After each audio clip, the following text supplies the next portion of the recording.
Sir ఏం చేస్తుంటారు అన్నయ్య? సార్ ఏం చేయరు. ఏం చేయను సారని ఎందుకు పిలుస్తున్నారు? ఏమీ చేయకుండా అందరూ రెస్పెక్ట్ ఇవ్వడానికి సారే సారికి సారు అని పేరు పెట్టుకున్నారు. ఆ? పోరా బట్టబుర్రా. మరి నీది? ఆనందపురంలో ఒక డబ్బున్న అమ్మాయి తనకిష్టం లేని పెళ్లి చేస్తున్నారని తనని ఎత్తుకొచ్చేస్తే 10 లక్షలు ఇస్తానంది. 5 నీకు 5 నాకు.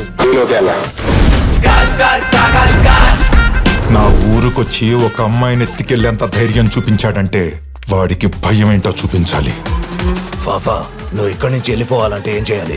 నేనిచ్చిన 50,000 నాకు తిరిగివ్వాలి. ఆప్షన్ లేదని మనకి అర్థమైంది తనకి.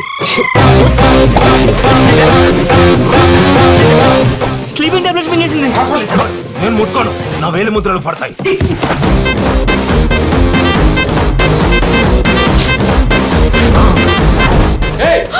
అది ఆలౌట్ తాగేసింది. కొడతావా? ఈ మందు కొడతావా? పురుగుల మందు.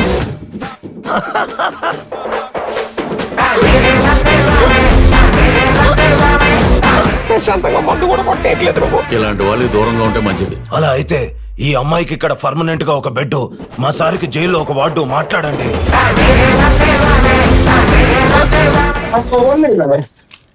ఇది కింది స్థాయి వాళ్ళకి అర్థం కాదు, మాస్ వాళ్ళకైతే అసలు అర్థం కాదు. మినిమం డిగ్రీ చదువుకొని ఐఏఎస్ ఐపీఎస్ పై స్థాయి వాళ్ళకి అర్థం. కాబట్టి అందరూ నవ్వదు. ఎవరు నవ్వకపోతే మీ అందరికి తగిలిపోద్ది. సార్ ఏం చేస్తుంటారు అన్నయ్య? సార్ ఏం చేయరు. ఏం చేయను సారని ఎందుకు పిలుస్తున్నారు? ఏమీ చేయకుండా అందరూ రెస్పెక్ట్ ఇవ్వడానికి సారే సారికి సారు అని పేరు పెట్టుకున్నారు. ఆ? పోరా బట్టబుర్రా. మరి నీది?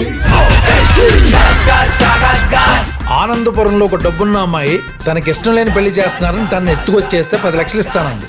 5 నీకు 5 నాకు. నా ఊరుకొచ్చి ఒక అమ్మాయిని ఎత్తికెళ్ళేంత ధైర్యం చూపించాడంటే వాడికి భయం ఏంటో చూపించాలి. పాపా, నువ్వు ఇక్కడి నుంచి వెళ్ళిపోవాలంటే ఏం చేయాలి?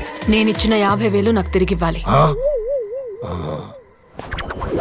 ఆప్షన్ లేదని మనకి అర్థమైంది తనకి.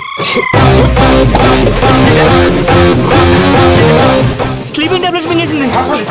నేను ముట్టుకోను, నా వేలి ముద్రలు పడతాయి.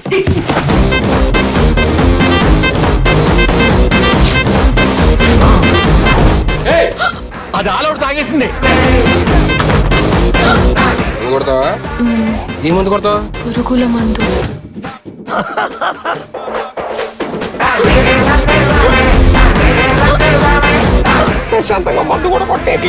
ఇలాంటి వాళ్ళు దూరంగా ఉంటే మంచిది. అలా అయితే ఈ అమ్మాయికి ఇక్కడ పర్మనెంట్ గా ఒక బెడ్, మా సారికి జైల్లో ఒక వార్డు మాట్లాడండి.